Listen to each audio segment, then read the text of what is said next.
that's why we're still working on Champlain Shores to try to get that all done.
So we know how to adjust the kilometers hands, so they adjust the kilometers side. I can just, Okay. and I figured if I took it in that way, it would catch up. Yeah, exactly. Perry, we have, That's a something that we need to do. Want me to fix it, Chris? Oh, yeah. That's one of my jobs. It was running a little slow, so. 10 o'clock tilter. The example's gonna be everywhere.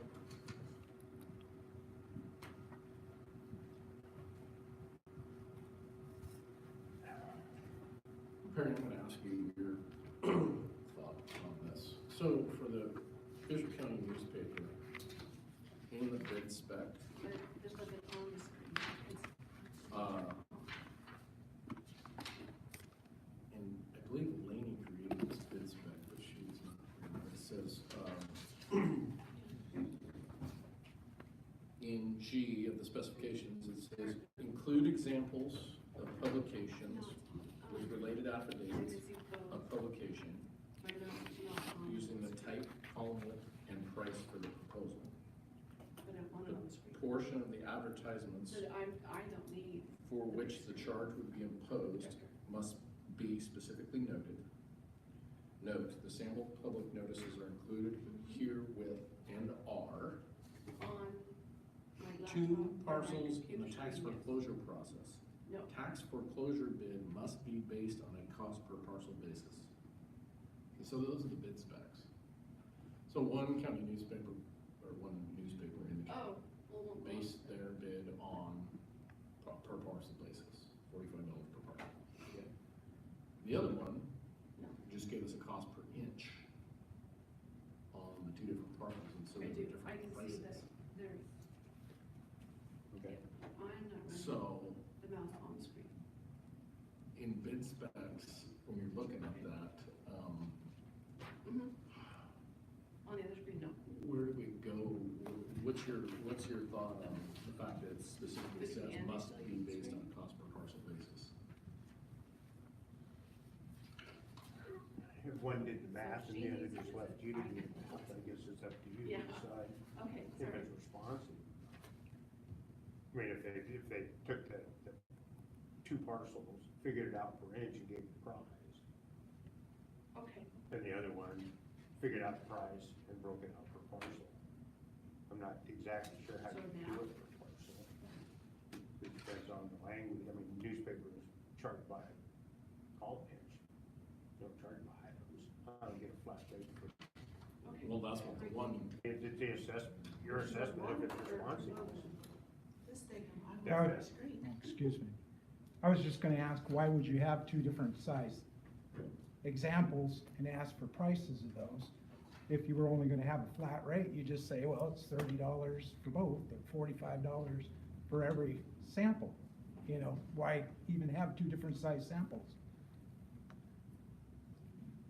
You know, and I mean, we've been doing it the same way we've been asked to do it for years.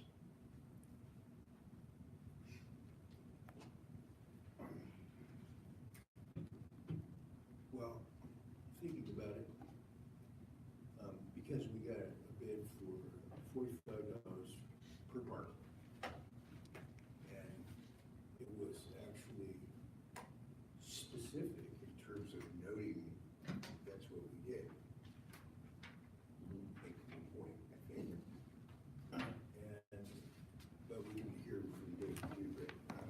resolution for it, from my perspective, is that if we have a, because it says, it gives the number, it gives a per parcel price, but it says add $5 per inch.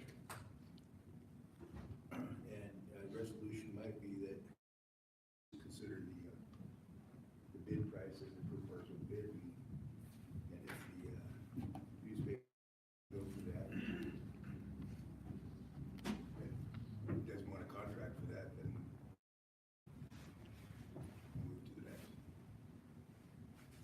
Oh, negotiate the contract? Well, in essence, I see a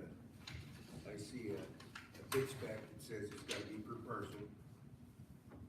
And the only thing that makes you think that it's otherwise, of course, is that it says $37.50 at $5 per inch.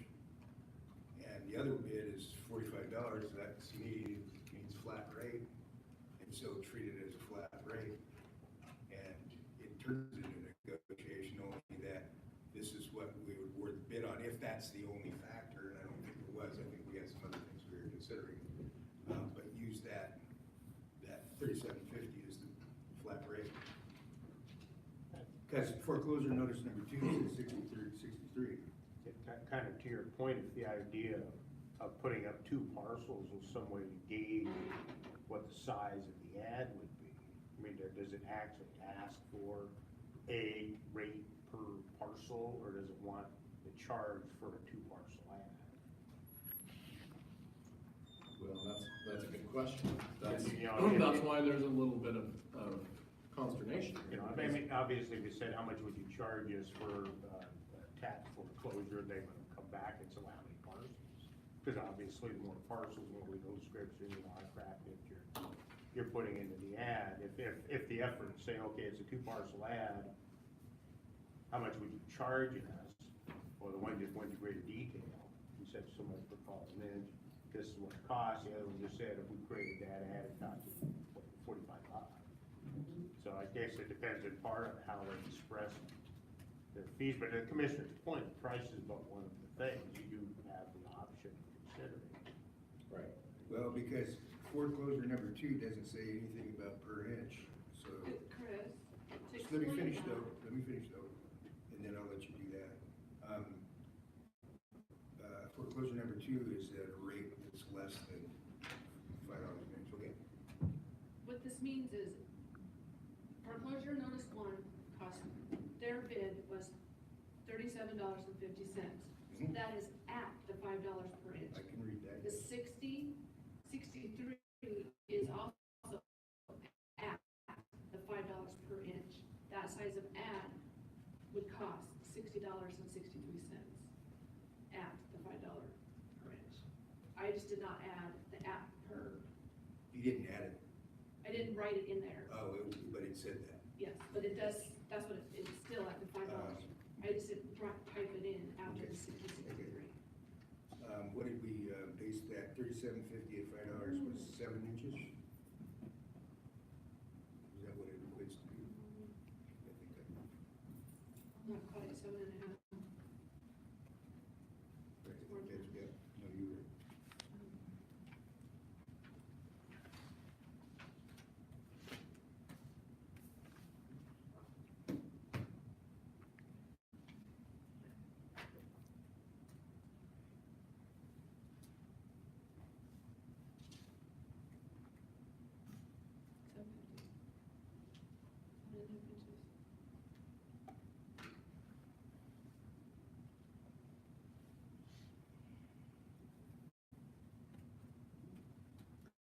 Say he was gonna be up here?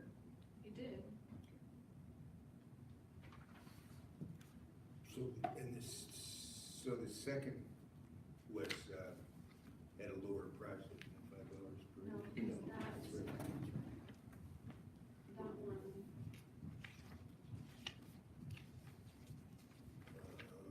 The second one is how come the second one cost, oh, because that was the parcel. No, it was the parcel itself. 12. It was based on a particular parcel, is the answer to my question. Over 12 inches. I didn't see the parcel.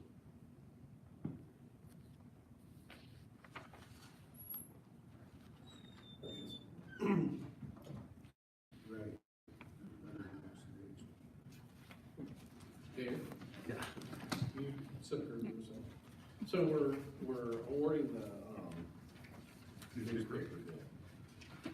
Chris, could you turn that microphone And towards you? in our bid specifications, it states,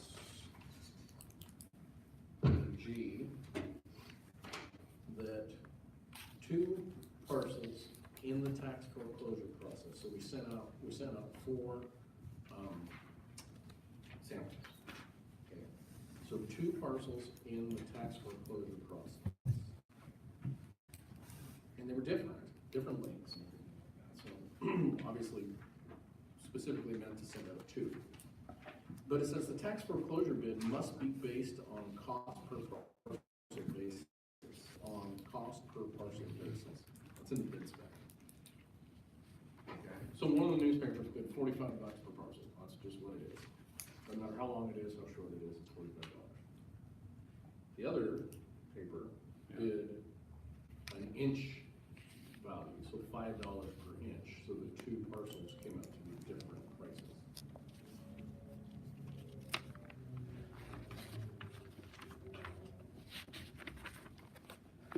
Yeah, and I was looking through 3672-075, it doesn't give a lot of guidance, but that's the one having to do with, and it's even cited in your notice. There are 2 opinions, one of them is 2017, that interprets that section and the requirements, but I have to read it. And then there's one other from 1987 as well. So, just so I know I have the question right, they wanted $45 per advertise, or per notice. Yep. Okay, $45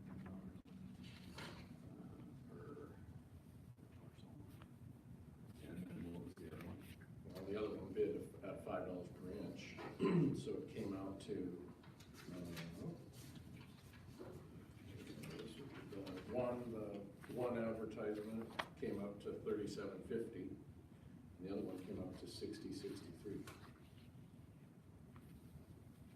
Well, okay, so, yeah, it's hard to tell which is the lowest on that basis, because it depends on. Well, we don't need The to. question is, according to the bid specifications, are we stuck with what it says on per parcel bid? Or since they told us that this parcel was gonna be this much money, and this other parcel was gonna be this much money, is that a per parcel price? Oh, I see. Okay, so you're wondering if it's a responsive bid from the ones that are like $5 per inch? Okay, correct. Responsive bid. When do you need an answer? Like, as soon as possible, I would imagine. ASAP, we're supposed to let this today. The statute says that we're supposed to let the contract the first day in April. Yeah. Yeah, First meeting. first meeting in April, yeah. Which is the. One thought I had about that though, and after even thinking about it a little more though, is that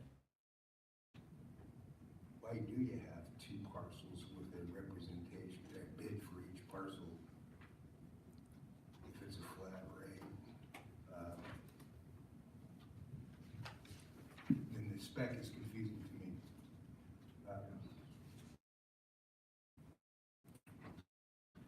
If I was to ask a question, give me a bid for closures and wanted to be flat rate, I'm not sure why you have the second parcel included. A question to ponder, I guess. That's only one type of ad that we run. Right. I mean, none of the stuff I do can be calculated on a per parcel basis, is all I call them in. Right. So I think it begs the question whether we're talking about semantics here. You created essentially a scope of an ad, how much would you charge us? One gave you a number. Same scope, same ad, how much would you charge us? One showed their work and came up with a number. whether you wanna divide, 3750 by 2 and try to apply it that way, your contract's not going to say that. Right. That's just not, And that's where I was. it's just not the way Is that it- you do Is it advertising. semantics? I mean, when you get into all the myriad of other legal ads that we publish, none of it can calculate on a per parcel basis. I mean, Right, well, that would be, I don't know, from my perspective, from a business standpoint, a good way to lose money. Or gamble, I mean, Yeah, it seems good, yeah, that's a good point he makes. I mean, if all the other advertisements that are in notices that are by the inch, then to call the one here by the inch unresponsive, I think that's a stretch. Okay. Well, I believe that the,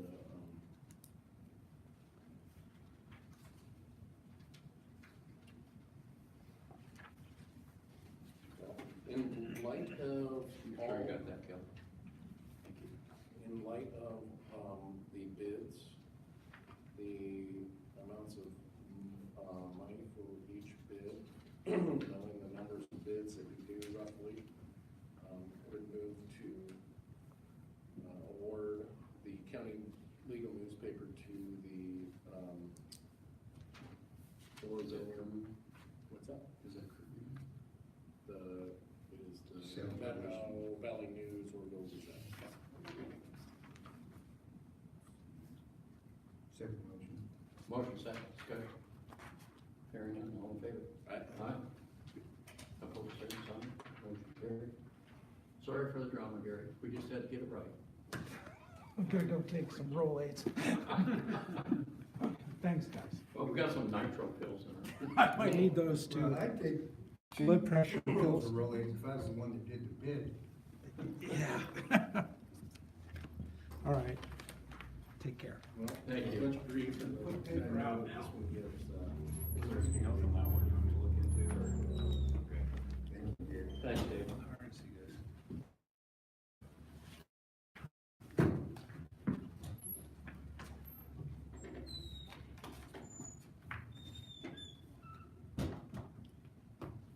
The one thing I wanted to do, but I didn't get a chance to do, is to bring back and look at an editorial. Thank you. computer this one is it's, For clarification, Mr. there was Houston. an editorial, it was criticizing the commissioners for not considering everything in the bids for the newspaper record. It's a difficult bid, it really is. Mm-hmm. It's probably one of the most complicated ones I've ever seen in my entire life. Done a lot of bidding. I mean, the other things to consider are obviously kind of judgment calls. I mean, we've in the past discussed the one advantage to this is strictly to my code. I'm required to publish in the official county newspaper and a paper of general circulation in the area. So if that's North End, then I could sometimes get away with what we had in Chronicle. Occasionally it'd be pointed out to me, not everybody in the North End gets the Chronicle. If it happened to be in Methow or something, I'd publish 2 ads. you may, And that's kind of one of the, Yeah. that's kind of it's kind of one of those hidden costs. I would have to put it in the official county newspaper, but I also have to publish it in the Methow paper. Well, now I don't, so published at each, just my department, we showed a fairly sizable cost savings, because we have a lot of projects. Yeah, and stuff That's a like good that. point, it is, when we consider that. What Well, maybe in the future you wanna do is create 2 example ads. Put that with your call for bid and say, what would you cost? we do, us? we have 4. Well, but rather than some kind, per parcel or per whatever. Well, that was the only problem in the bid spec was the per parcel thing.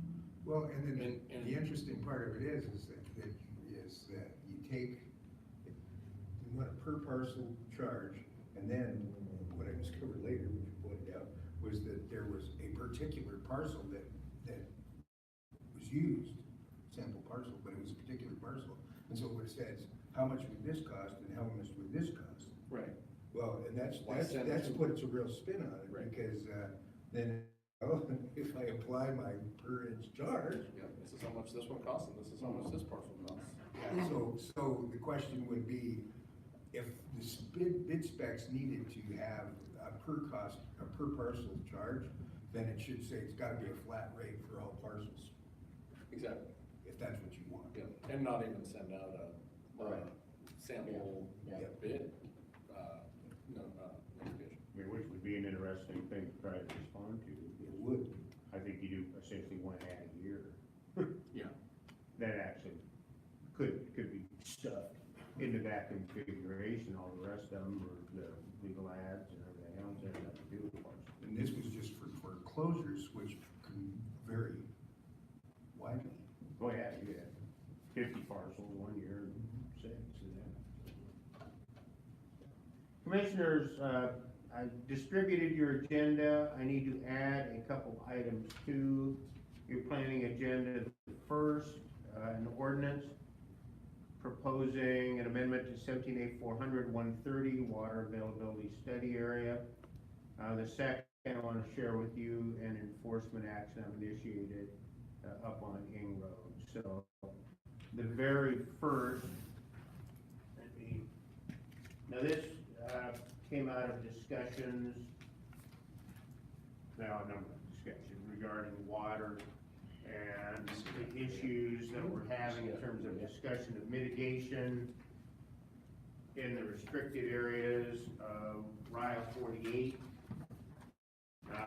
We've discussed it, at least in passing, at times in past, trying to come up with an approach. You didn't transfer the current. What I've done is prepare an ordinance which would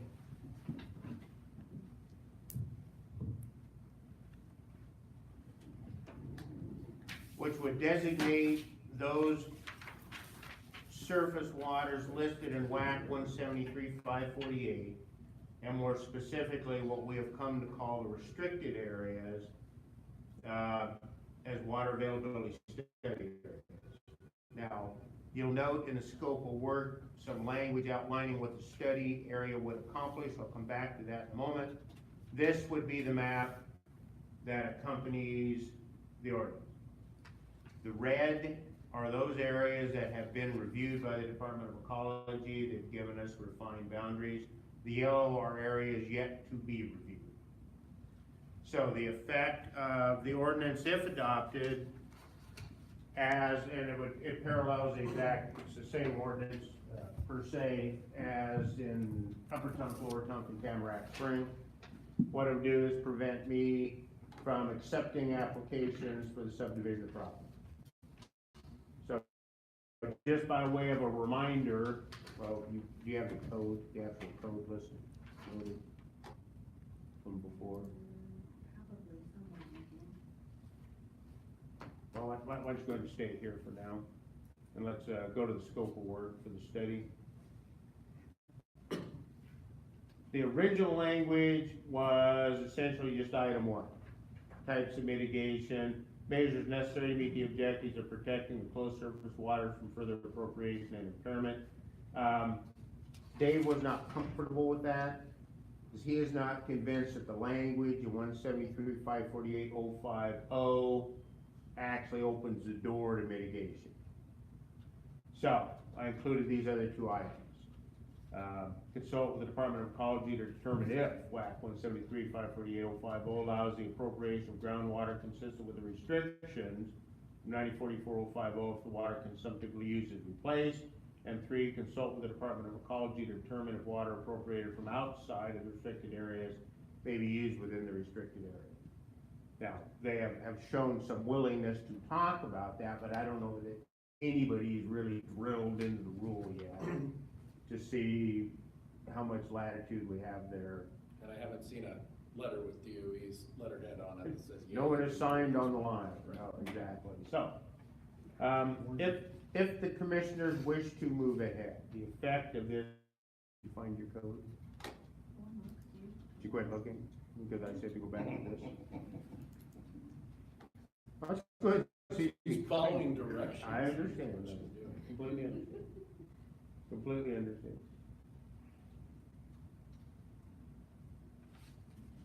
I think it's probably the next one down, maybe. No. Further. That's ordinance, it's not code.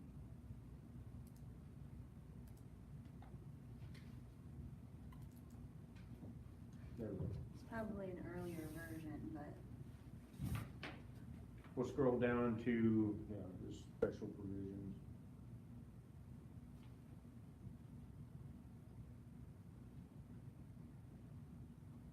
So here's the meat of it.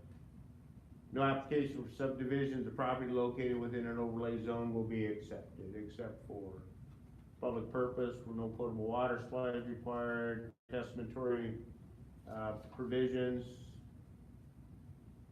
purposes of separating land, if you're gonna put CC&Rs on the remaining parcels, if you're in, have a water right, or you purchase mitigation credits, or if you have an approved water purveyor. So you can still subdivide, but only under those well, you can still apply, only under those circumstances. Building permits, as long as you meet the requirements of the in-stream flow rule.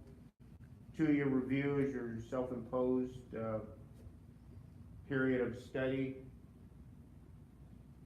Right now, the only water availability study area adopted is Upper Tunk, Lower Tunk, and Tamarack Spring. this is an. In order to, with these basins being closed, in order to protect current landowners and irrigation users, senior water rights, I think that for right now, we have to do this, so that we don't split up more property within these closed areas, creating more mitigation issues that we have to deal with. That's essentially what the ordinance was for. That's essentially what the overlay was for. That's why I agree. And, honestly, I mean, you're gonna drag these things out with all sorts of controversy on the applications for these anyway. I mean, we're not gonna be sure whether or not we're acting legally or you're acting legally. Certainly a practical consideration, if we accept and try to process land division applications in those areas in absence of those provisions, water bank or something. It begs the question if we can actually meet the requirements of 58-17-110 anyway, in terms of determining whether potable water, actually adequate potable water have been made. Well, and if we start getting to the point where public health, allows cisterns in these closed basins, but then you start allowing more and more subdivision, what's the increased truck traffic that you have to, have on these roads to fill all these cisterns? So, right now, I think that's the only way to do this. So,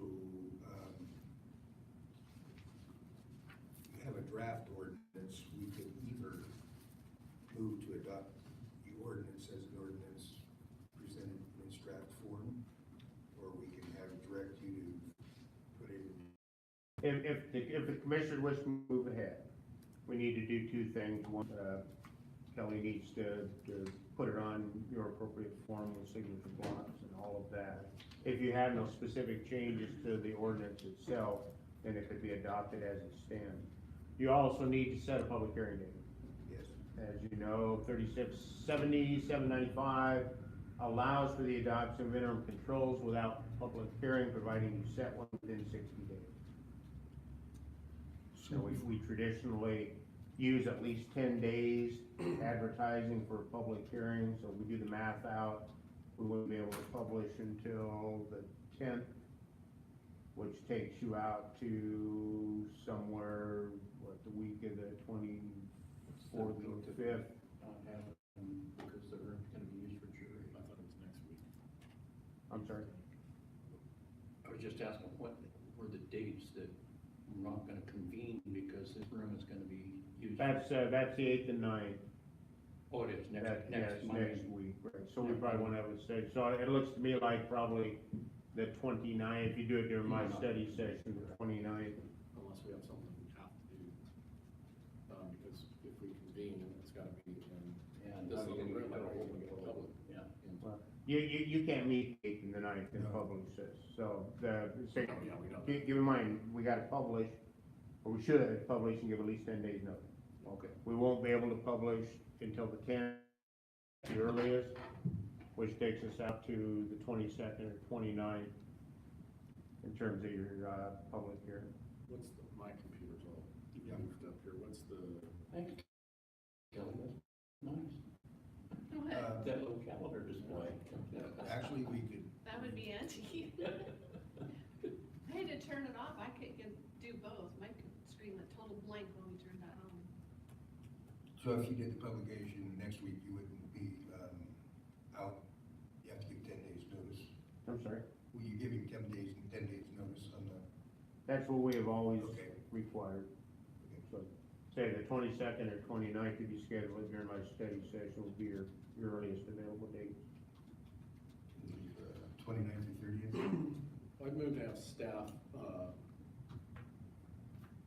prepare the ordinance for signature In draft, as a draft form. in the, as presented by Mr. Houston.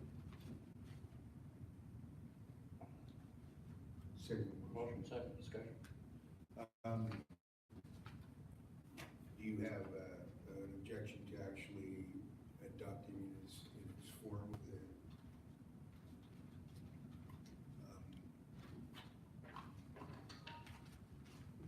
signature blocks added then to it after the language itself is adopted? But I mean, the commissioners in their motion could essentially approve the action Yes. with instruction to prepare the enabling documents, would put signature blocks on, tidy it up, and insert the public hearing date, to prepare that. So, I was hoping to get an ordinance with a number on it, signature blocks, and then, Yeah, have a motion that would, codify the ordinance and give us a date. so if that is the direction, then that, the direction should include that, sooner the better, because we're adopting an ordinance that if, we just want to preclude anybody vesting in something that we don't want to happen. That's what it is about. So, yes, that would be my hope that this ordinance can be prepared at the end of the day. I mean, I'll defer to Kelly, if she thinks she can do that, Yes. then, She's in session, huh? But if you want to do it while you're in session, that's fine. I just, nobody else is here, so. Could we get an ordinance number right now? Yes, I can find it, yes. So if I can have it done by 5. If you guys are going over the minutes at 4:30, I can have it done right after that. Could you find out what our next ordinance number is in line for us? That it will be numbered on?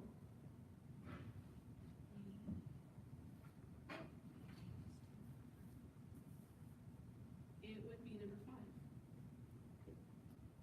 So, I have no further discussion on the motion to direct staff to create the documents.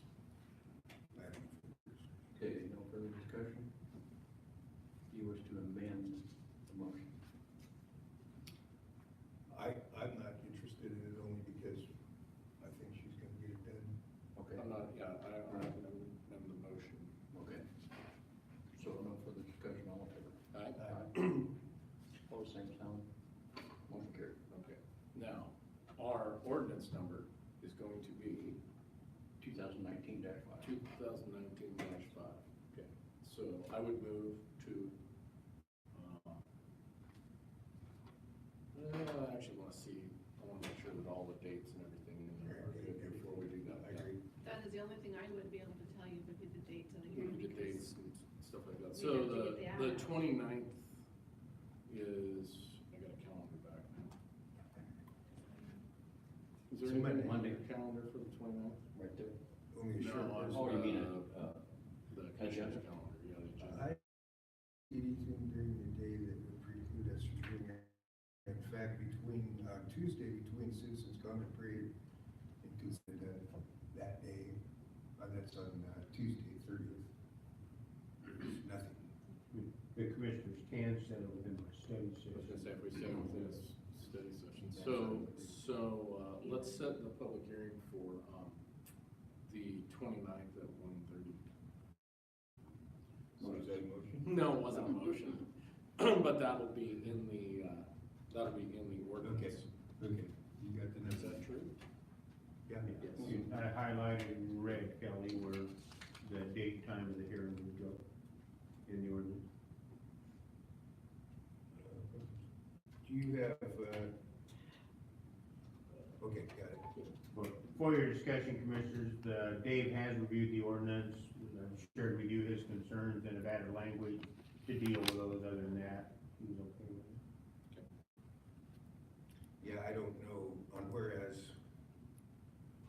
one of these recitals says that a date, that a hearing is scheduled, and then the ordinance schedules the hearing. Minor technicality? No, I included that in the recitals and actually made it part of the order. Yes, you did. We generally take criticism for doing those sorts of things without public hearings, so I made it very, very, very obvious. that we Yeah, would you have. got it in there. Twice, so that'll work. And then one thing that I want to remind you anyway, the minute that this is known, you will receive the phone calls about projects for which we already have applications. They are not impacted by this. Anything is vested, what outcome they may have, as is always the case, is subject to review. But they're still legal applications and will be reviewed in accordance with the regulation in place at the time. Do you have any out there that actually are been submitted, but they're not determined to be complete? Yes. No, I don't know any that aren't complete. Oh, are not And complete. they're not final. I'm sorry. Yeah. They're not final. Well, I may be wrong. There may be one. Just as a reminder, in case we do get a call there, we can't assume that every call we get has been deemed to be complete. Understood. There's one that I don't believe is complete, but I don't believe it's in a restricted area, so may not be impacted by it. Okay. Well, what we'll do is a quick rundown and see if we have any that are in advance. And that's just in case we decide to answer a question and we don't have all the information. Understood. Understood. Okay, very good. Which one? Did you put in road on the map? Is that person that you gave me? No. I just want you to know, commissioners, that we've had a fair amount of feedback from folks on the new marijuana farm going in up Upping Road across from Cherokee. Based on a complaint, I have initiated an enforcement action. The fencing that doesn't pass muster in terms of your existing code. And I don't believe they have properly, although I'll defer to Public Works for that, constructed an access requirements. Another one that the person you sent over to chat with me, Commissioner, I just want to bring this to the Commissioner's attention so you get a feel for what your code, if you will, says. To the left is Malott. The parcel highlighted is for sale.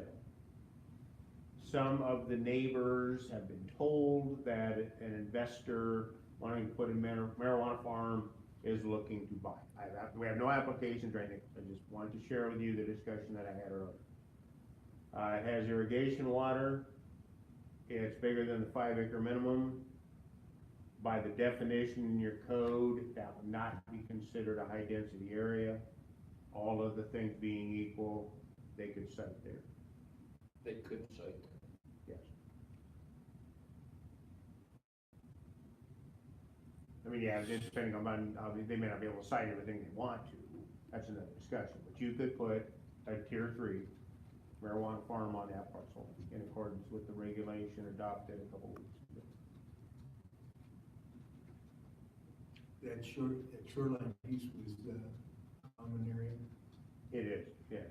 So this is one of the examples of, what really concerns me about the ordinance as far as that density requirement, because it assumes that you have to have development already on the lot before, you decide what subdivision looks like, 4 lots. And it's got a subdivision type parcel number on it. So I looked at that subdivision and for all intents and purposes, that was a residential subdivision. True. And so the density requirement doesn't make sense for that. What are the lot sizes, the other 3 lot sizes? They're all rated over 5. So that's a 20-acre block, basically, right there. I'm sorry? That's a 20-acre block right there that we're looking at. 'Cause you got 1, 2, 3, 4, 5. Might be 10. Say, I don't think it was 20. I think it's 10. If it's 10, there's only 5. Is that, and there's Well, only the- 5? On just, The parcel that's highlighted is over 7 acres. It's the biggest person. yeah. I think that's the 10 two in front of and it 5, were I think just it's over 15. 5. All of them have an undivided interest in the common area lot. And does the access that am I looking at that road being the access and it's got easements across the other properties? Right, it comes down, and actually that drive, if I recall correctly, goes clear down to the common area. Well, there's a house. The house. Say that, you have a house on the one parcel, you have a house, you have a common Go over lot, here, right? there's a house Just a little there. bit to left hand, where you were, right there. No, go up, right there. The house is right Right, in that parcel. right, there's a house there, and there's a house on that one. No, it's a barn. The barn? Yeah. Oh, that was a house, my mistake. Cause there's that other white thing right there is a substation. That's the lot substation. Off to the right there. Right there. I just bring this to your attention, Yeah. so that we can see how this stuff is working or not on the ground. As I That's read, not working for me. No. as I read the code, that would be allowed. That is not working for me. Okay, then we need to talk, we need to talk about this more then. And Yeah, that, and we're having, it's part of density requirement, right? And so, when you do that, you're depending on the lots being developed is one of the issues. And that's stymies somebody's investment in a subdivision, because if it's a residential subdivision and you say, okay, well, if you don't have any lots that are developed yet, residential use, then it's allowed, and you just cut off the potential to sell the other lots for residential use. For anything other than marijuana. Right. Yeah.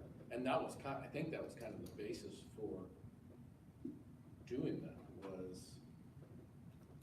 you're either gonna set it up for Yeah, all, marijuana right. or not. So we go to the section of the code though, because isn't there the 5 acre, minimum lot size to site.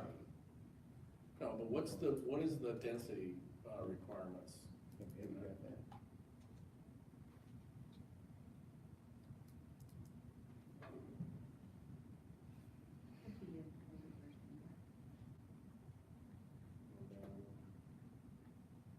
Right there. Okay, so 5 acre subdivision.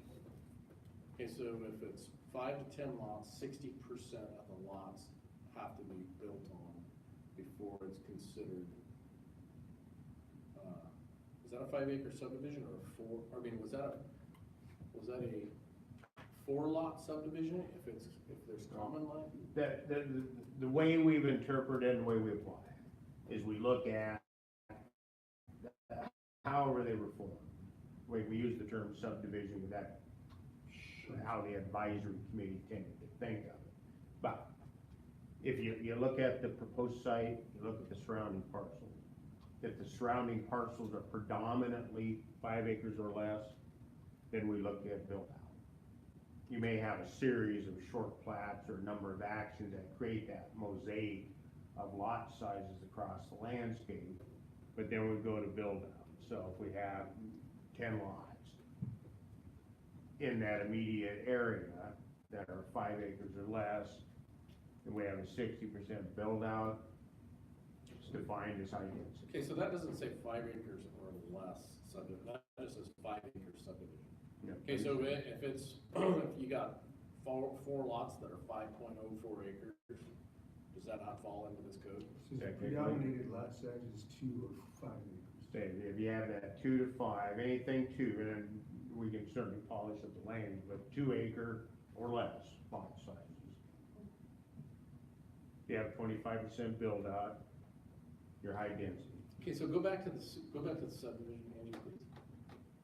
Because number one, this subdivision was created on a waterfront, that's management, act. Could not be built on, is that correct? Because it's common area. Well, it could be built on by agreement of the parties. Nothing in our code prevents it from being built on. That's a residential structure? It's just the fact that you can't subdivide. Can't shoreline. subdivide. So theoretically, if they all cut easements back and forth amongst each other, they could build on it. In fact, they could have done a subdivision, they could have done a subdivision before that lot was a buildable lot, period, right? Well, what oftentimes they did, in this case, the parcels were big enough, but other parcels, or other short plats mostly, not always. What they would do is take that common lot, and while everybody owned it, everybody got a piece of it. And that real estate would combine with their parcel size to meet the minimum lot requirement. Yeah, but they couldn't sell it as a. But you You could. can't sell it as a lot. You could. You could, but. You could if you don't have the undivided interest. Right. If they have the undivided, if all of the people in that plat have a possessory interest, but it's not divided of that common lot, then I suppose they could theoretically sell their lot, they sell their undivided interest in the common ground, but they couldn't sell it separately. If in fact, and it did, from time to time, the developer would retain the lot. But I thought under the old Shorelines Management, Act, that lot couldn't be You built can't subdivide to the to water. the river, Yeah. but you could build on it, that's right. Right. Just a lot. So, So- you know, it makes it real awkward to try to build on, because, you know, you're building on property you don't necessarily entirely own and all sorts of other fascinating things. So does that constitute a 4-lot subdivision or a 5-lot subdivision then? For, 4-lot. because the common lot has an undivided interest. And what are the acreages of the 4 lots there? Pardon? What are the acreages of the 4 lots there? The one is 7, the one that's highlighted. Okay, I think the other 2 were 5. well, there's 3 of them there, right? I can't tell you what that one was off the top of my head. Okay, so that is a 4-lot, predominantly 5-acre subdivision then? Well, actually, And that's probably, I that's don't probably a 2 acre up on the left-hand corner. say the upper left-hand one, I don't recall if that is actually tied to the lot across the way or not. I don't remember. Okay, well, I can find out. I guess that how we read this is as important as the words that are contained Absolutely. within. Okay, so can you bring up, I'm imagining that he was doing it, but he's not. Can you bring up map sifter? I'm doing it right now, actually. I was wondering if you were, when you were gonna do it. Yeah. Because to me, I mean, if that's considered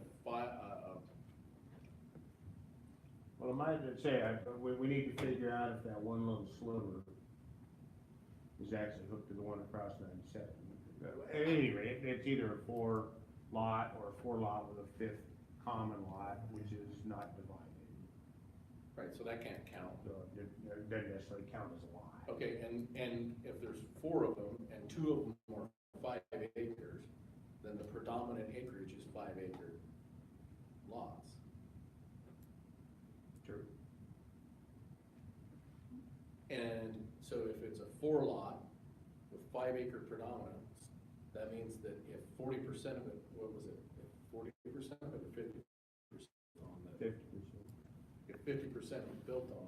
So 4 lots or less, 5-acre subdivisions, 50% of it's built on, that is,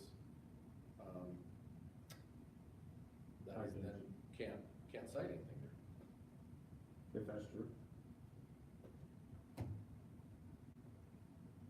My memory is they were over 5 acres, but I'll double check. Okay, so.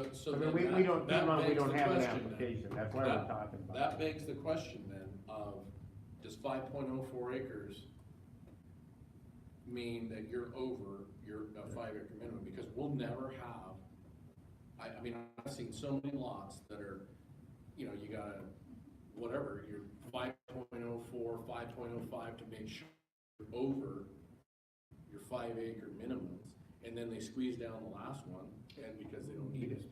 But legislative intent is for the legislative body to express. So the I mean, in my opinion, that was a 5, I mean, you have 5-acre subdivision. So to boil it down, in your evaluation, that's a high density area. Yes. That's, Now, keep in mind, we do not have an That's true. application. however. We're just talking about rumors on the street and all sorts of things. No, and I'm just looking at a So- map. I mean, we could go to any other piece, we could go to any other chunk on here, and we could Have the determine, same I mean, let's go down to the little triangle, weird By the little way, they're all triangle. in the same plat. They're on the same plat. Okay, all right.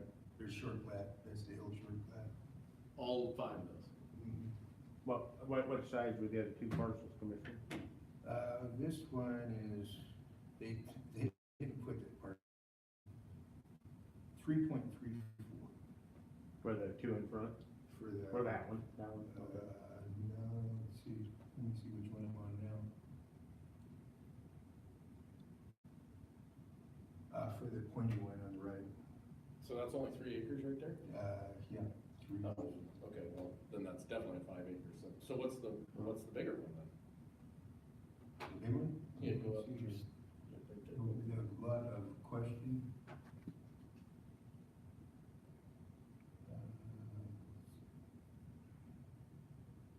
Added 2.36 from lot 1, this is where they get, here we add up to 8, let's see. So, good conversation to have. Yeah. We do encounter these common lots where they've actually apportioned that acreage to the other parcel. Yeah. So it's on paper, if you will. It's big, but 7.12. whether you wish to apply that in terms of the application of this code is a different discussion. No, because that common area, that goes with the other lots, but you can't, it's not like you're additive to it's not like you have a 5-acre lot size, you have a 3-acre lot size or whatever, and then you get the little piece down One there. piece of the other. So it makes the border, it makes your boundaries all, Well, what I look at in that, again, is that it's a short plat, to me, that looks very much like a residential short plat that, you know, I don't care how big the lot is, 7 acres or 5 acres, I mean, look at what you're getting into in terms of you're establishing this grow operation in the middle of 4 intended residential lots. And- well, we have to read what our code says too. No, we do read where it goes, and in fact, he's the guy that's implementing it. And so it doesn't even come to us in that particular deal, so we don't get anything to say about it, because we set this in code. But, the concern I have with that is that, you know, we have these residential subdivisions that, it changes the whole face of the subdivision. So that requirement that they be developed to a certain point, doesn't cut it with me. And so if I take several of the farms that find themselves in areas that are characterized by residential growth, then what we end up with is something in the middle of it that actually is a land use conflict. And so, and that's why, you know, we had this conversation about our zoning code lacks, the types of zones where we can actually appropriately zone for, cannabis production, you know, in a meaningful sort of way. I mean, it's good, it worked for some subdivisions, but not all of them, is what I see happening. Well, and, but, I mean, we look at the generalized lot, this is the hard part.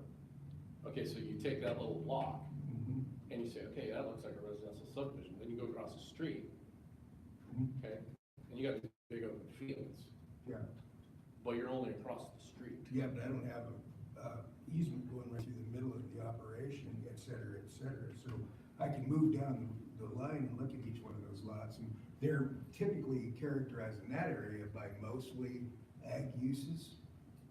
But when they start subdividing the short class like that, then they're turning them into residential uses. So let's go down to this one little triangular piece down here that has the longer, to your left there, and left, Off the reservation. to your right, The one by the road? right there. Okay, so see those lots right Yeah, there? I do. I'm assuming those were created under a short plot. I mean, that would be my assumption. That's probably pretty close. Yes.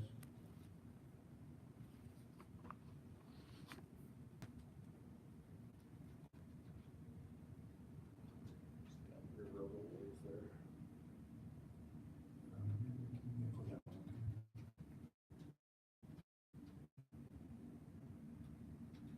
Yeah, That's the one with the house on it. And yeah, that's a short plat, I think, because it's got it started out with EPA. Yeah, Okay, so what's the acreage of? those are larger, of course. Right. Well, I don't know how much larger, they don't look that much larger, I guess. What's that triangular one up towards the road there? Hang on, I just picked one. Okay. It takes a couple minutes to get to page 3.14 is one of them. That would be 300.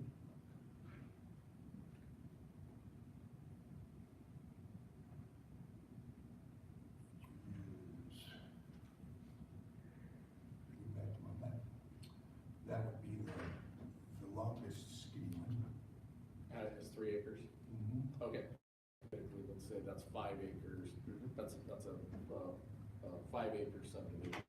Okay, now, but the green is a road, am I correct in that? Okay, so that has road frontage all the way along there, so there's no easements going through. Right. Okay, so now, just in that aspect, Yes. do we apply a different standard to that because you have road access going? No, my point is, and it's not that, my point is that, now, that one fits better because it doesn't have the easements and all that stuff. Right. But when it comes to, especially along this area right here where a lot of these lots are developing into residential lots. Yes. Have been for a number of years. And so the area is characterized and beginning to be more characterized by residential growth, being, close to town. Off to the right is, it's hard to tell from the picture, but it's actually the trailer park. Yes, that's, and RJ Trailer Park, right? Yeah. Now, is that in the, is that? Perry, you're right, that might be a house on that piece, I was thinking. There is a house on This both. map is inverted. So I was thinking that the property owner, the one highlighted in red and the one right and low are the same owner. Yeah. And I thought there was a house on it, but. There's a, No, you're probably right, because I just realized this map is inverted. Right. Yeah, Flips hands out. according to, I was just going by normal orientation, I think that's north and it's not. It is actually useful discussion, commissioners, because obviously terms like predominant and that sort of thing Mhm. have some room I for know. discussion, so, if, But again, let's, get back to legislative intent. If the idea is to get a better feel, if you will, for what constitutes the neighborhood. let's say Yes, it that that's way, what I call it. then, that's useful. So for instance, over here, that parcel, because it's nestled in this little neighborhood, if you will, depending on how big you draw the circle, maybe it's predominantly 5 acres or not. But if we take essentially the boundary of the neighborhood, if you will, then it could very easily and does meet the definition of high density. Where if you go, however left and it up for talking about big fields, all sorts of other things going on, so. So that's, you know, the comprehensive plan drives the zoning like this eventually, but that's, that gets to the specificities that were lacking in terms of land use designation. And so with that, do you mean that since everything's, what is the underlying zoning in all of these right now? That's probably R1, but R1, 5, and 20 will say the same thing. It's essentially a lot size. 20 says the same thing in that. The only difference between R1, 5, and 20 is your lot size. It's just lot size, it doesn't, Yeah. yeah, it's not designating the land uses as they would be predominantly designated under a comprehensive. Okay, but so do you see tying your land use to your lot sizes? In more general terms, I would tie my land use designations to densities, because that allows you for Right. what you talk about is with clustering.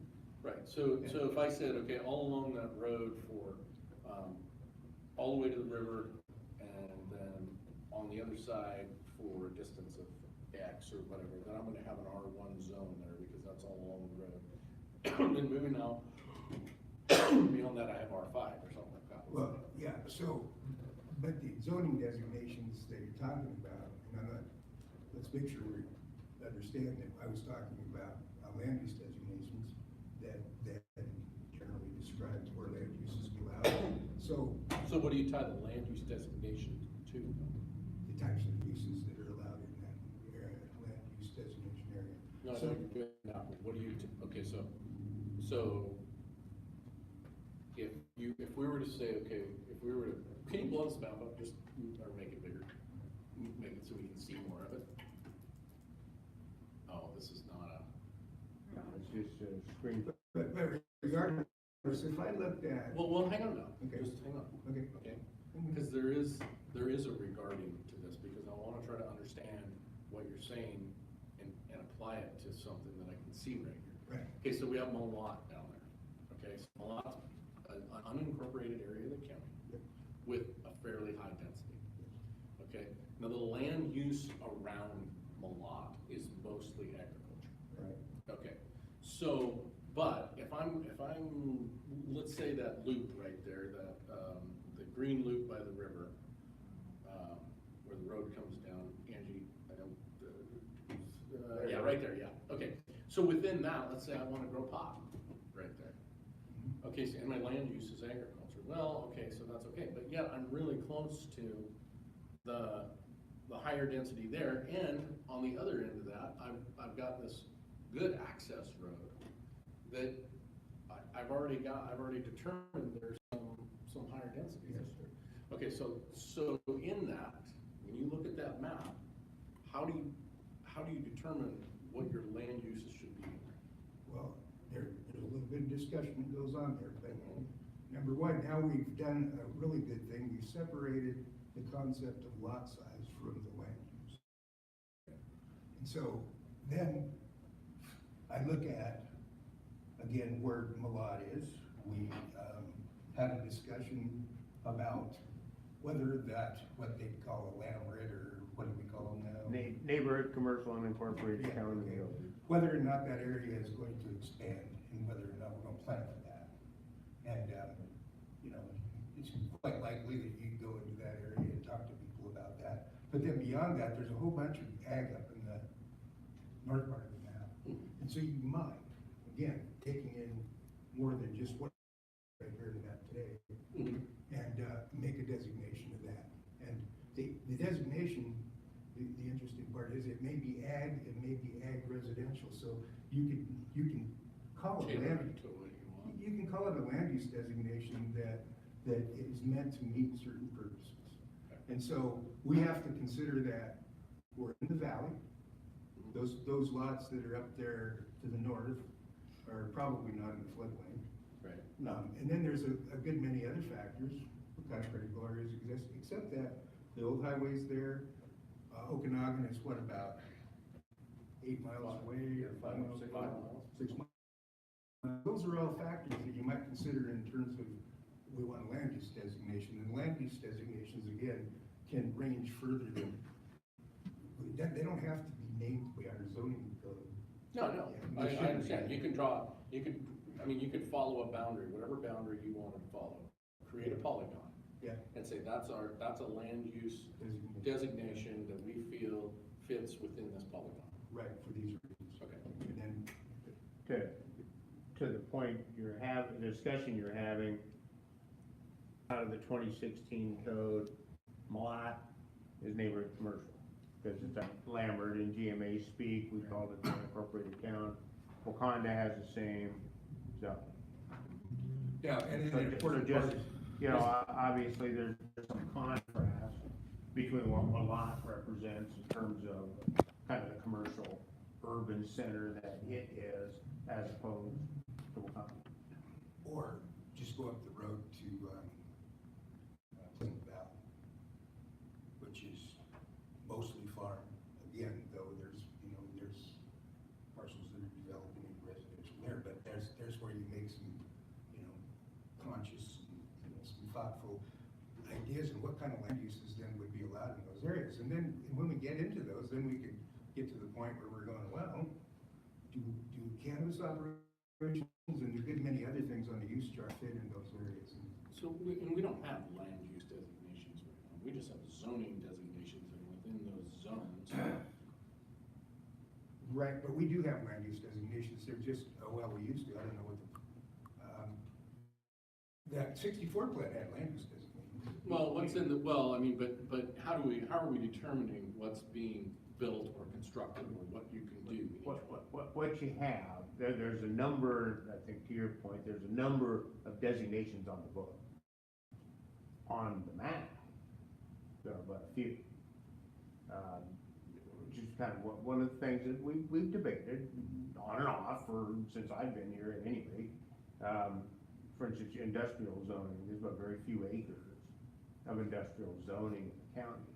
You can actually do a fair number of industrial applications in what was here's the point, we're still morphing from the old minimum requirement district. You could do a lot of things in the minimum requirement district. And that was all 1 acre zoning, pretty much throughout the county outside of, the Methow. You had a little bit down here in the Barnhole Loop, and you had the Molson overlay. Places where people took charge of their zoning. So when the move was to try to distinguish zoning, it was all lot size. So the minimum requirement district broke into 3 zones, R1, R5, R20. I don't think there was any changes, there might have been a little nibbling along the way, but for the most part, they're 3 identical zones, all directed towards lot size. So the challenge we do bump into from time to time, and the advisory committee, the cannabis advisory committee kind of drilled in on this, is that as we transition out of that zoning approach, you still have anomalies.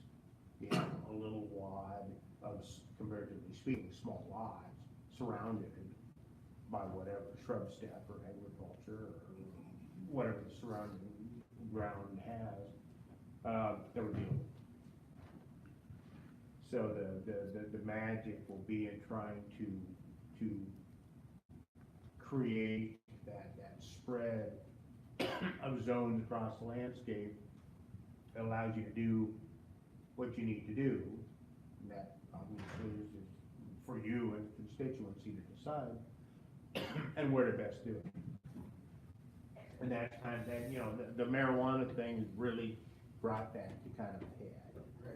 Occasionally, there's something else that we hit. Once in a while, something else pops out. Yeah. RV park. When was the last time we got one of those other things? Racetrack, in the, No. So you want to cross Not the racetrack? 2 years I've been here. not a no, racetrack. not the 2 years you did, Jim. But I've been watching this land use stuff unfold for 30, with some knowledge about it. Longer than that, without knowledge about it. So, back point beginning, Let's thank go, you. let's go to something just a little bit different, because, not different, but, okay, so 5 acre subdivision. Okay. Does that mean that that it had to be considered under one subdivision, or does that mean that it's the predominant lot size of the area? Well, that is how I have applied it. What? You look at the predominant lot size in the area. In the area? So for instance, if I had a 2-lot short plat, 2 acre parcels side by side, and all the rest of it are big lots, fields, that sort of thing, and someone wanted, now you have a 5 acre minimum, so they couldn't site on either a 2 acre parcel, but they could site next door to that. Okay, so I'm gonna put you a little bit on the spot, though, because I wanna know your interpretation of something. Okay, so as I move up in the north part of this, predominant lot size, those are probably 40s, is that correct, or 20s? Is that a 20 or a 40 right there? Whether bigger than 5, 20, Yeah. Well, that's 20, 40, 60, 80, half of that whole The block, blocks, so there's a half section.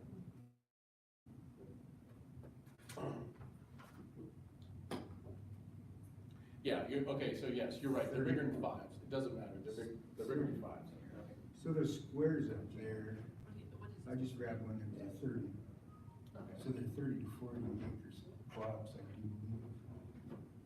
So Perry's correct, they're greater than 5, so the predominant lot size right there is greater than 5. Okay, so you move down and to the left, and you get closer to Malott. Okay, now, what about those little lots right there, those 5s maybe, okay?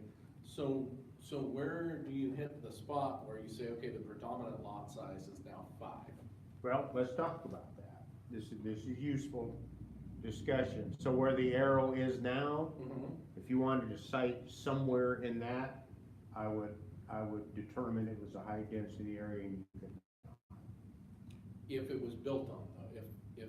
Well, I mean, I'm basing it looking at the aerial and all the little Okay.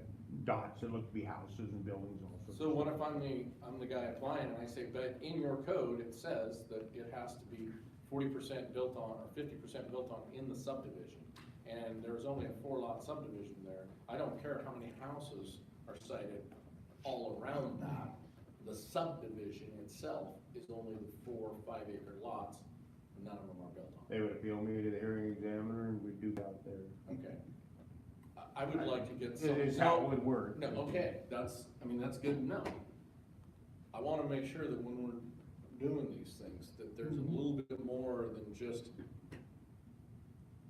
I mean, I know there's a point where you have to go, okay, this is my interpretation, we have to go to court now.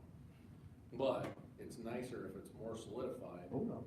And you go, okay, we're just gonna draw a line here, right there, to the road, and nothing, Sure.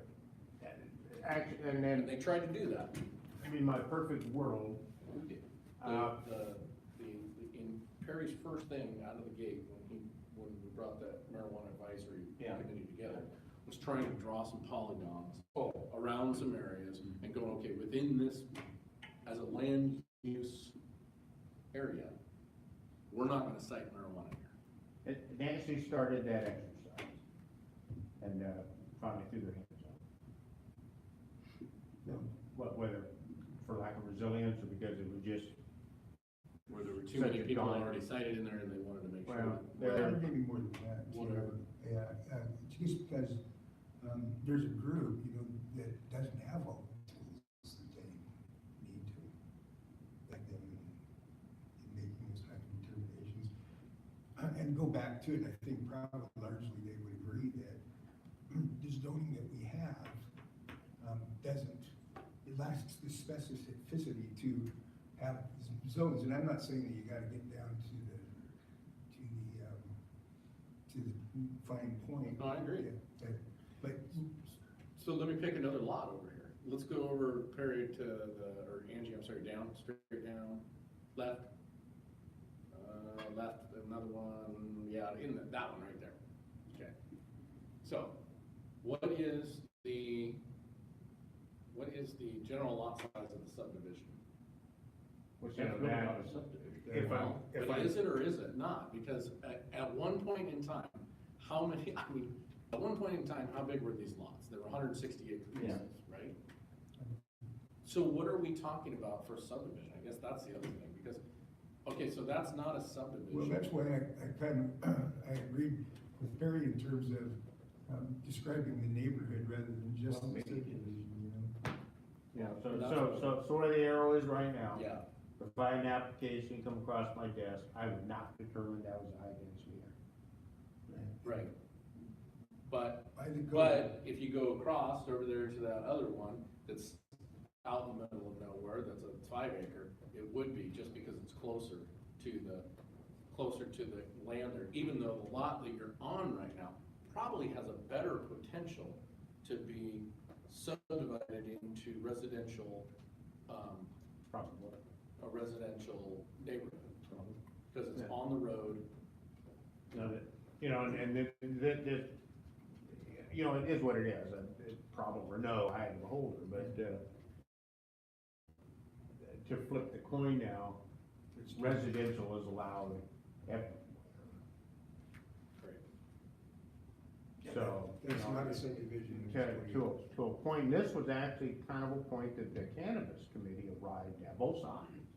When they came up with build-out percentages, the approach was kind of whoever was there first. Mhm. So if you have this subdivision, define that as we're evolving here, that was predominantly, smaller lots, but they weren't built on. They finally kind of arrived at, we put a pot farm there, and I guess everyone coming after that knows. It's like Washington water law. Kind of, if you will, yeah. But if we start checkerboarding the landscape, I know, and I know that we went through this public hearing and, you know, all these other things. When you start looking at it on a map, let's go up to, where's the other place that can you get on the internet right now? No, I have But a map I'll and just- thing, but it's old. That little cutout in the corner, that's the only residence, but if you go back 30 years, the little triangle piece that you're talking about, all the way up to MRJ Trailer Park was that ranch with that house. So all of that is It's a It's subdivision. subdivided. It was subdivided at one point in time. Yeah. No, I My know, house was in a half Africa. but that's the issue that I'm having, is that, okay, if I have a, you know, a block that's a subdivided block, let's say you got just 20 acre block, then you got 4 5s and a 20 acre block. And, you know, we're looking at siting, you know, a marijuana farm right close to this subdivision. There's everybody's built on, all 5 of those lots are built on, and you wanna You got a subdivide. picture of Mexico there. And you wanna put a pot farm on the 20 acres that isn't contained within It's that, free software. and the majority is 20 acre lots, well, that's okay. Right, it's honest. Well, it is, But do you see that as an unresolvable situation? absolutely not. Okay. But, to resolve it, I like you know, drawing the polygons, that's the only way you do stuff like that, is by saying within the zone, you just cannot. And so when you get into, you know, comprehensive planning, you have the land use designations? Where do we have all the issues up there, North Pine Creek? East Lake. Yeah. That's where the all the. Yeah. Okay. Can we go up there, please? Yeah, it hasn't come up yet. Go down to Tonasket Airport. But you have. Okay, go that way. Right here.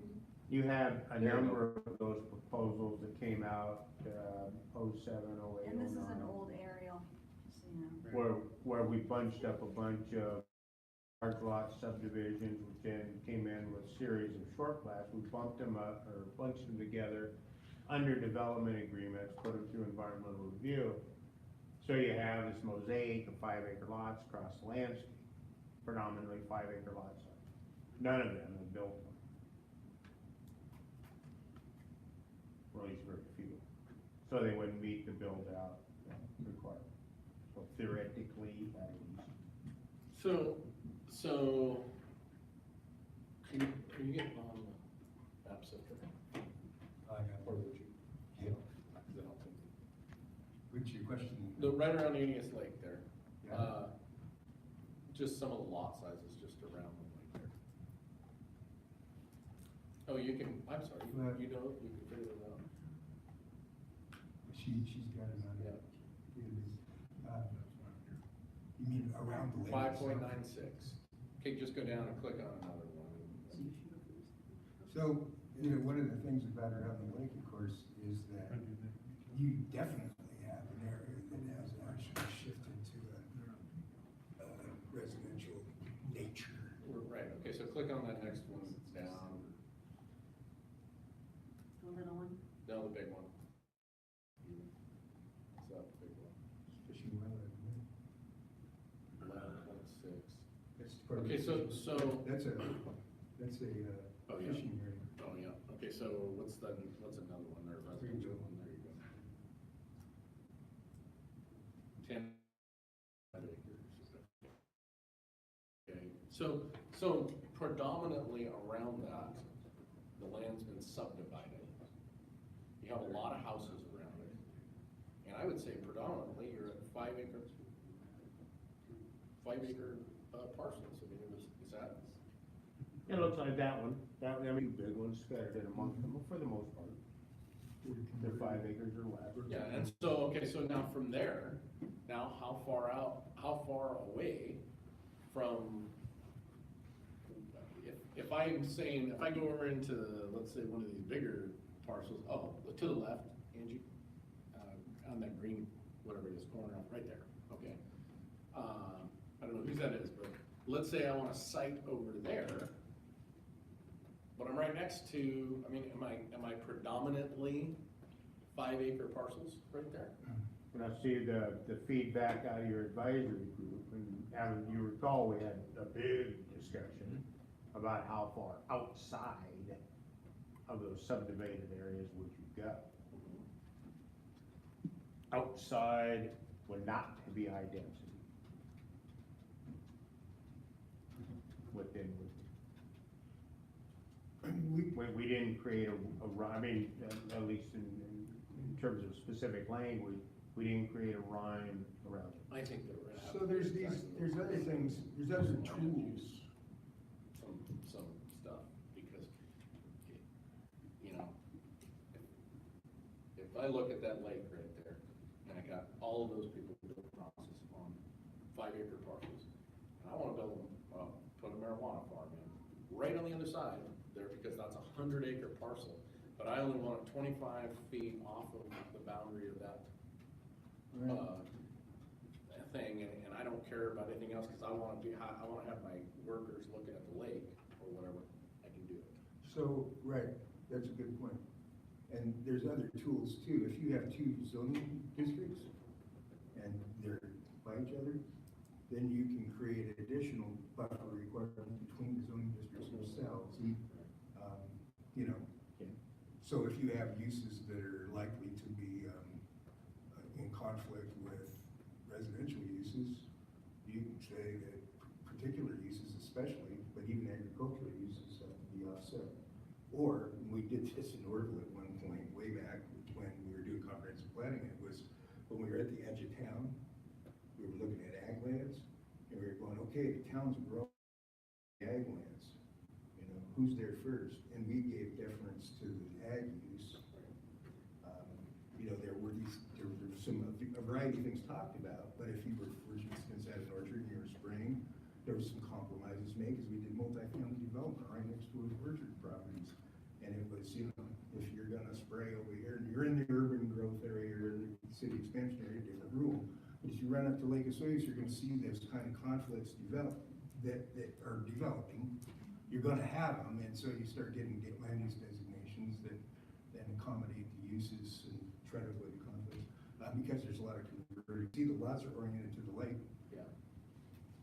I mean, One of the problems we had right up there though was piece of private property that back in the early 70s, a BD was planned, never Gene Hart, never codified it. but those guys that bought some land that was basically landlocked, dug up that old PD, and there's technically gonna be a county road go across it, so they just unloaded a cab and started out. Oh, I mean, gee, Christmas, Yep. what a debacle followed after that. But, I mean, it's just, you know, you try to get the advisory committee to come together and do some stuff, and they did a good job, you know, on most of the stuff, and you get the planning commission to look at it. And it's hard unless you start going to aerials and start going, okay, let's look at that, and, you know.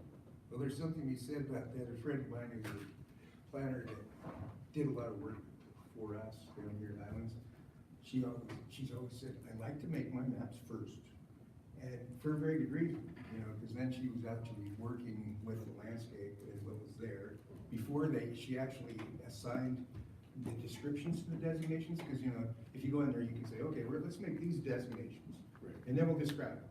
Well, you know, you get out there and then you're gonna apply them, well, you know, that's a different story, so. Should be named.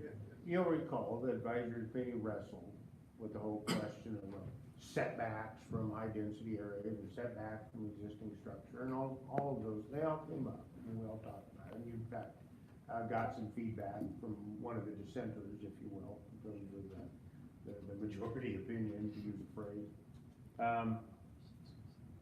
I do appreciate this discussion, and it actually offers some good guidance in terms of how to apply the language of the code, and undoubtedly we'll be talking about it again as time goes on, and I think this discussion, you know, while it's specific to a particular land use activity, does kind of open the door to some other things we bump into from time to time. I mean, in some people's minds, as important is the discussion of the night and rental. And putting those commercial operations in the middle of small neighborhood kind of enclaves, which in some cases you're going to allow. I had been planning commissioner in the past that said, you know, I like to do it this way, because I like to wait till a rat gets through, and then you plug the hole. Aren't you then the little Dutch boy with his finger stuck in the dam? And so the other part to that though is that, you know, and I'll not refer to them as rats, because I would say that every land use or most land uses are legitimate in the right place. It's just that when you then establish pre-existing non-conforming uses, then you have to deal with that. And so we're dealing with that with existing farms, and that made it even harder to then get to the next phase, because they ended up in places where they should not have been, or they didn't have the rules applied to them that would control their use. I guess the observation I'll close with as we move on to other items in our agenda is we have some marijuana farms that are actually fairly large in scale that we hear anything about. That's because of where they are. Bottom line, it's because of where they are. In some cases, how they're operated, but in many respects, simply because of where they are. There's just one more thing on while we're on that picture, is that there's marijuana farms, you know, we've got, I don't know, what, 3, 4 there. And the one that really caused most havoc is the one you own, because you're heroin. But, so that area right there has big lots up against the mountain there. And yet they're large homes, pretty much homes, several of them. And so there's a residential subdivision, residential character, it just has a lot of land around it. So just a point. Okay, I appreciate the discussion. There's some real value in it for me as we wrestle through this stuff. The next item on your agenda, commissioners, I just wanted to let you know I sent over a draft of the airport safety overlay ordinance. You have scheduled that for review on April 15th at 1:30. Dave has looked it over, signed off on it, so when we pick that up on the 15th, that's a draft that you'll be looking at. Voluntary stewardship program, you'll recall that I briefed you last week. There's additional money available from the Conservation Commission The Conservation District, with whom you have a contract to implement the voluntary stewardship program, has indicated they could use some of that funding. My staff went through and evaluated what our administrative dollars would be. So a request went in for $24,100 additional dollars. That has been approved. The Conservation Commission has sent the amendments to our contract, not with the district. Conservation Commission has sent the amendments to our contract for review and adoption. If the commissioners are comfortable with that, I have the documents here. It would require the chairman's signature with motion. Pretty simple. Amount. Oh.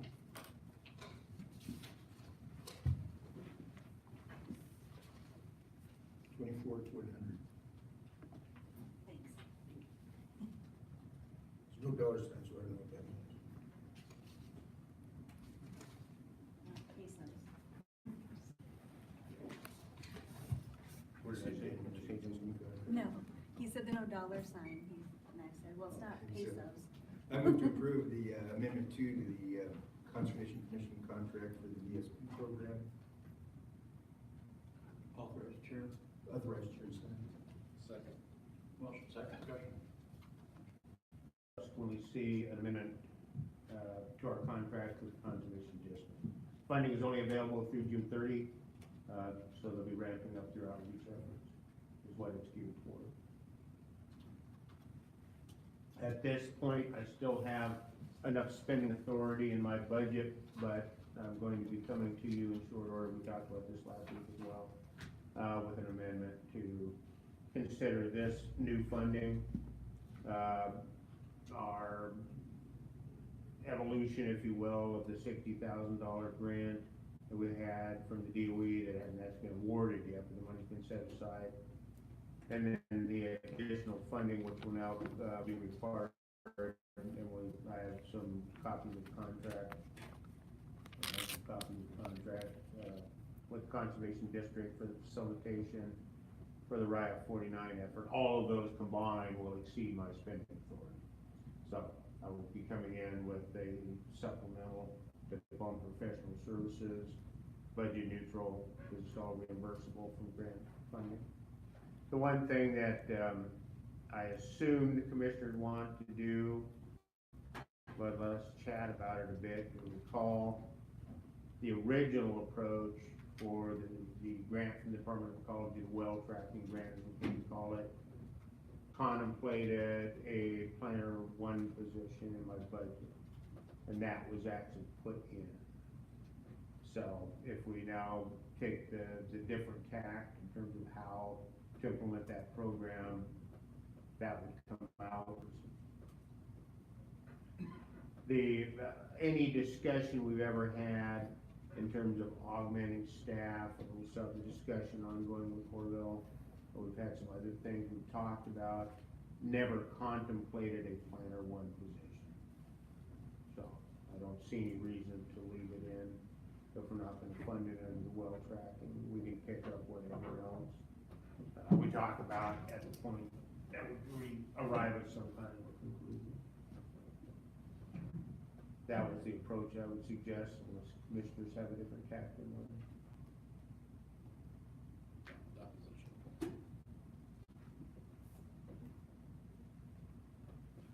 WRIA 49. Let's see where I printed off that contract. I apologize, commissioners, I will send that over to you.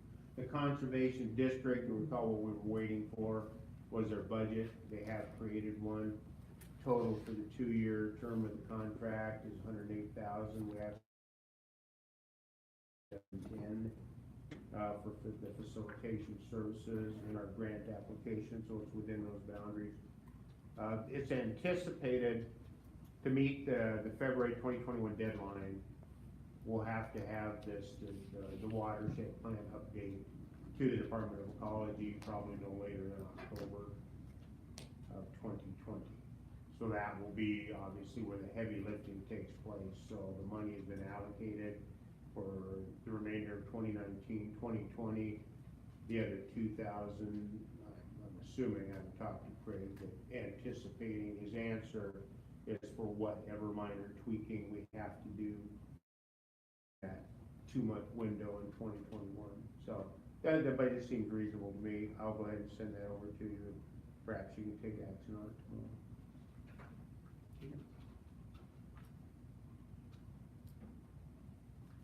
I sent over to you, and I've made hard copies, wish them, draft comments regarding the wolf delisting proposal.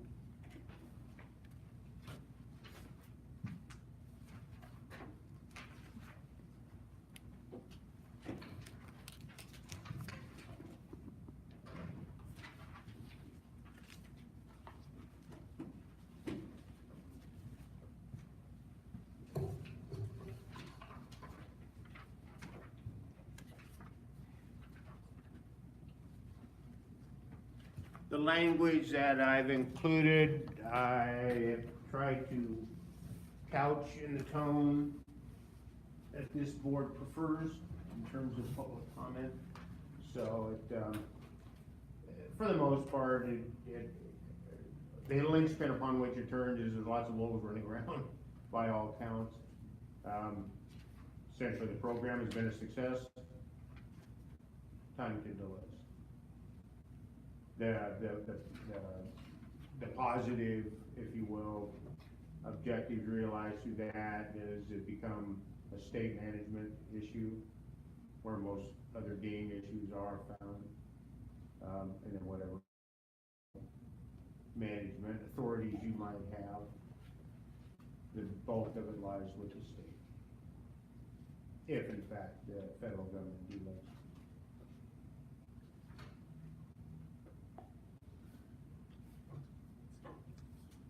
I don't know if it's significant or not, but you're referring to call deals through their program. It permits to remove wolves, now they're wide open. Oh, they don't do it by permit. No. Oh. If you kill a wolf on the reservation, anytime, anywhere, with anything. You can shoot them, you can trap them, you can poison them, you can den them. I can make that change, Commissioner's way. Yeah, there's no holds barred. They're waging war on wolves. They're ungulated population, which Is that the where- sustaining thing for the tribal elders, subsistence hunting, going away because of the wolves. They've decided they're done with them. Why don't we say something like, instead of issuing permits, through their program, in an effort to maintain their numbers, or, to manage their numbers, they have gone to, Authorize the hunting. yeah, I didn't know what their intent is myself, so. well, they did it. No, they allow them to be hunted, right? Yep. So I don't know if their intent is to manage where, but just a point. I'm wondering if including in there is to our benefit and what we're trying, the mistake we're trying to make here. Well, honestly, when other entities bring up the wolf on the landscape and, that it's been here for so long and all those other things, then when you actually are talking about people that have been here for that long, and they're doing something, they're managing in a way because of their sustenance and, I guess what I meant by their, not knowing their intent, is their intent maybe just to eliminate the wolf. And I don't know if that's a management thing, and it's not, that's not meant to express an opinion either way, it's just that I don't know what their intent is. So I don't either. I mean, I suppose we can find out. Because if we put it in the letter, we're expressing the intent of the tribes. And I would avoid that only because I don't know. It's Probably correct, yeah. Okay, so then through their program, they have issued permits to remove wolves in an effort to maintain numbers of, how about if they, they are removing wolves in an effort to maintain. The other numbers? thing I would add then is that if if the populations are, we're asserting that the population is, reached a point where they're back. And then we point out that the tribes might wanna kill them, that might not be a great statement to make either. Because then they might go, well, you know, maybe we should continue to keep Yeah, them listed. that's a good point, yeah. How about if something to the effect, has its own wolf management plan, in an effort to minimize conflicts brought about by the growing numbers of wolves, they allow hunting to keep the wolves. That- Exactly, yeah, that'll, Something like that. yeah. How about we just change this one sentence, where it says, through their program, they have issued permits, to, through their program, they are removing wolves and maintain their numbers at manageable levels. Yeah, that's fine. I'm assumption. I mean, I honestly myself, I don't know whether that's the intent, that's what I'm getting at. Again, if I'd make a check, I mean, it's worth checking. Is it the tribes? Well, what's your definition of manageable? Maybe their definition of zero. True. Okay, So- so we're not, I'm not defining manageable in here. Well, just the only, I guess the only point I'm making is that I hate to, assume what the tribes decide, why they decide to do what they do, you know, I just. But we have time, the time. No, I agree with you, Chris, we shouldn't actually, overstep our statement and try and impute our interpretation of what the Indians are trying to do. Right, because We should just, We can Let's talk just remove about- that sentence. we should just do it. Let's just remove that sentence then. Okay. Because it says, right up above there, it says, located within Okanogan County, the Call the Indian Reservation has its own wolf management plan, period. That's probably good. So we're stuck between them having their wolf management plan through unlisted from 97 over, listed federally over here, Canada having a bounty on them. Because if there's on the delisting, I'm gonna assume, that the tribes are gonna make comment. Probably. And so, whatever their comment is, then we'll have an official statement of the common tribes. Those questions out? You got our. Yeah, just Paul's pull, reference just to the tribe. remove the Because, sentence. yeah. Well, let's just remove, they do They have have their wolf own management plan, right? and to Chris's point, I would imagine that they're gonna comment, and in their comment, they'll probably tell, or the cow ate the cabbage on the wolf deal. So, yeah, and then, you know, a lot of what we have is based on what we get information, and there's gonna be all kinds of comments. Right. But we get information that people are seeing less wolves, and, of course, in the northeast counties, we know that there's a conflict between the producers and the wolves. Have you read the rest of this, Chris? Yeah, just read real quick.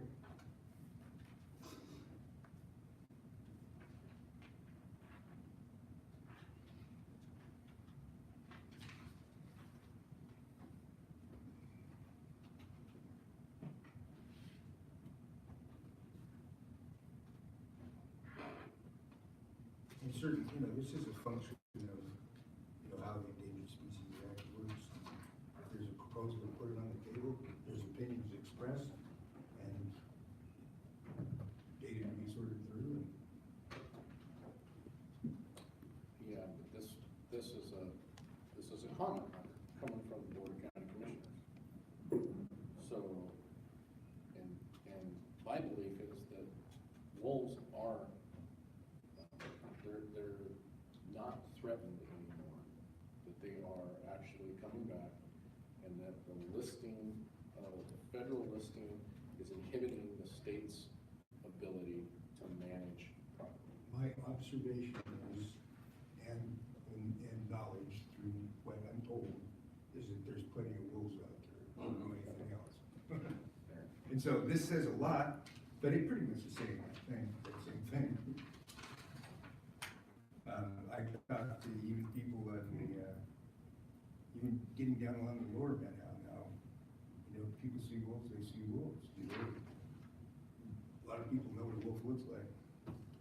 Did you see that, happened to come through Facebook, did you see that Facebook post of the big giant black wolf behind the two coyotes? And it says, for all of you who don't know, or who think everything's a wolf, and, yeah, just real contrast in size.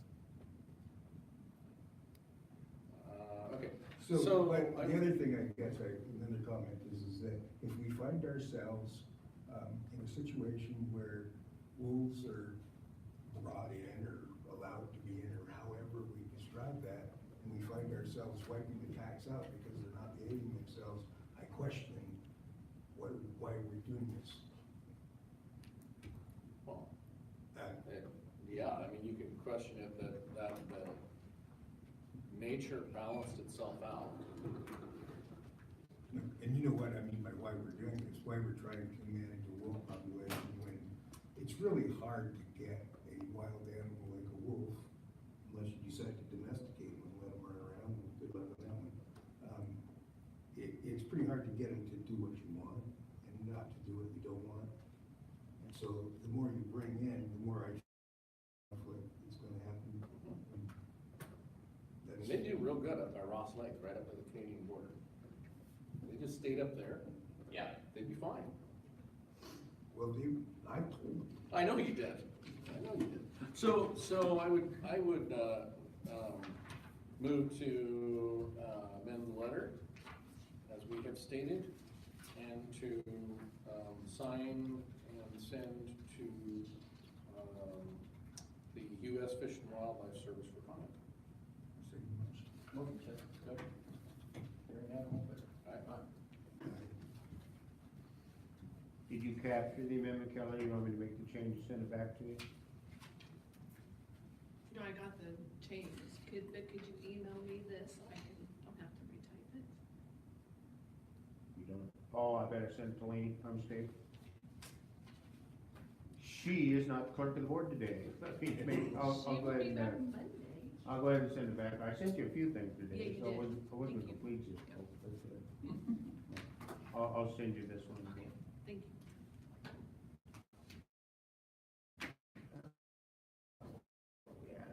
That comprehensive plan, all I really wanted to talk about it, we actually had a pretty good discussion earlier, under the same banner. But I wanted to share with the commissioners what the planning commission has kind of set out as their schedule. So, their next meeting, we're talking mostly about the initial review of the comprehensive plan and the draft environmental impact statement. So, I'm getting closer to issuing the draft.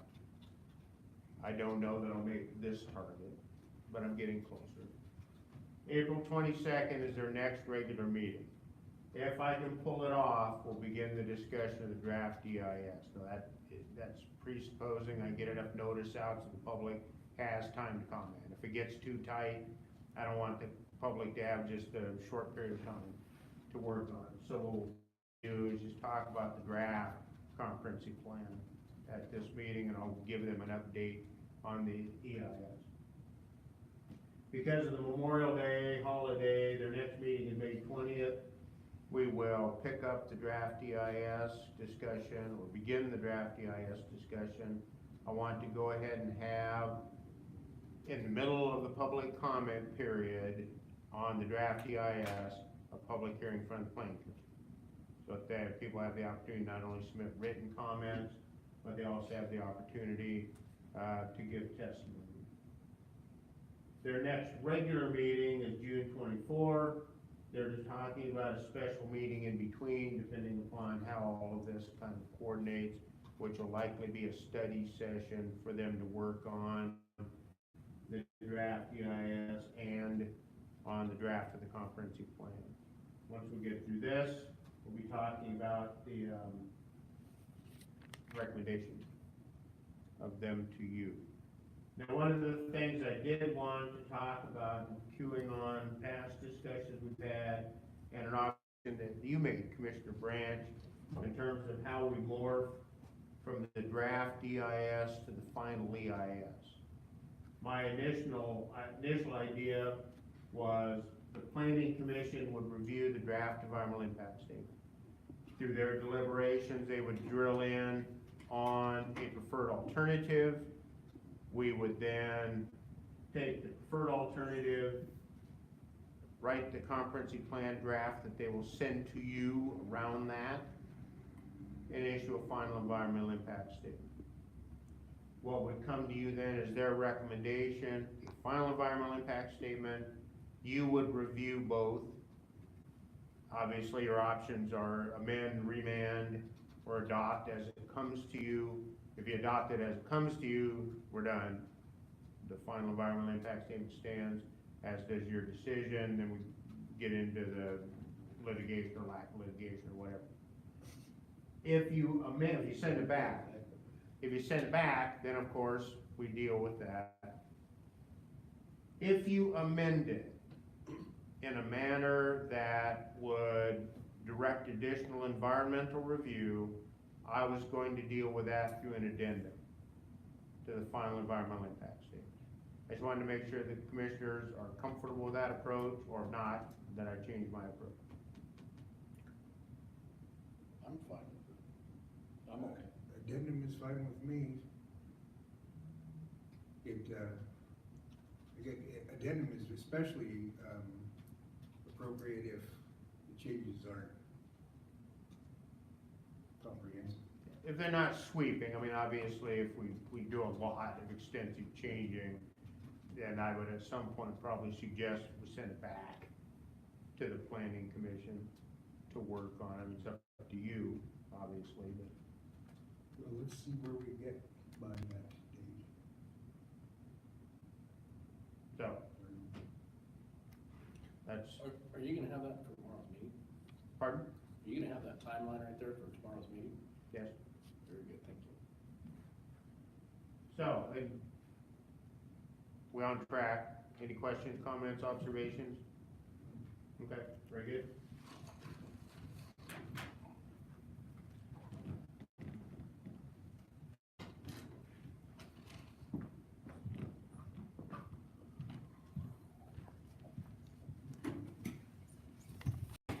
Back to the WRIA 49 discussion. I suspect what Courtney has just brought. Because she has to get an address. Do it? She's missing Clay's because she has to get that. Oh, all right. Well, we have 3 of the 4. We're getting closer. 3 of the 4. These are the appointment letters that follow up your decision regarding the other irrigation district. So we just have not actually executed the letters. We're still looking for an address for the 4th one, so you have 3. To execute, there are Mr. Armstrong, Mr. Sawyer, Mr. Emerald. You recall the decision, it's been a month or so back now, of the 12, I guess it was 11, other irrigation districts. We had 4 volunteers, that actually spanning from north to south. The decision with concurrence of the initiating governments is they would act as the representatives of the other irrigation district. They're comfortable with that. So within their own network, they'll touch bases with each other, and that's how that viewpoint will be represented at the planning unit meetings. So, I would move to approve Roger Sawyer of the Amos Irrigation District to the WRIA 49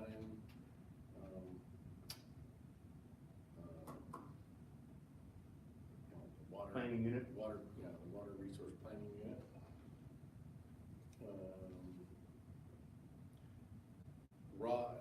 Can I do this all in one motion, I suppose? You could. Rob Inlow of the Whitestone Irrigation District, and Brad Armstrong of the Okanogan Irrigation District. Second. Okay, second discussion. Sure.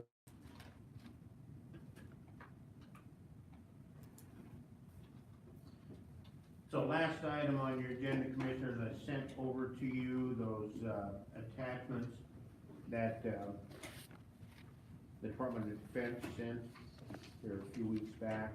I've had no follow-up contact from them in terms of when they want to schedule that discussion with you.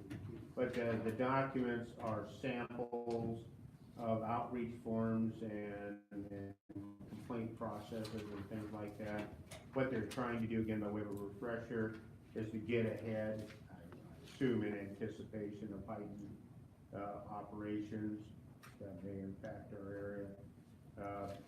Give you some tools to try to direct complaints, if you will, or other observations from the citizens to the proper points of contact in the military.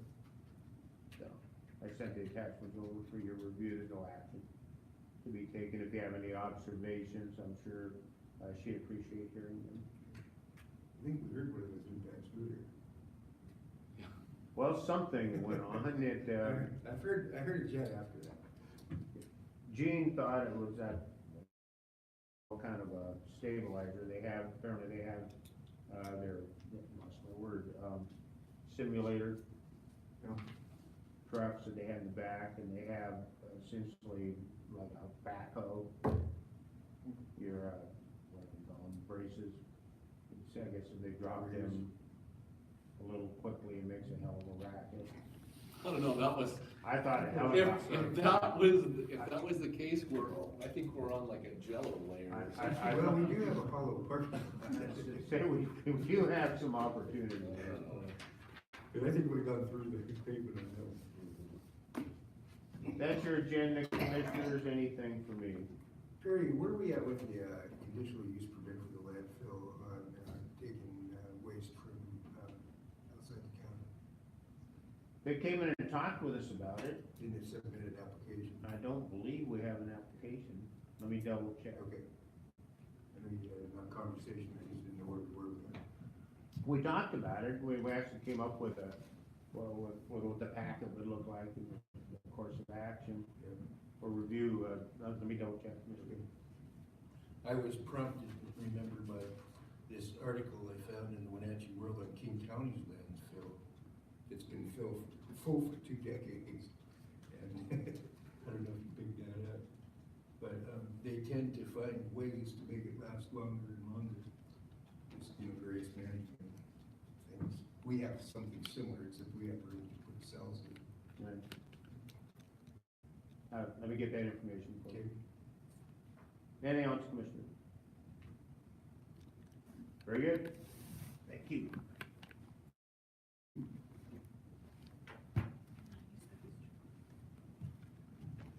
I'll make sure we don't do anything. No, let's see.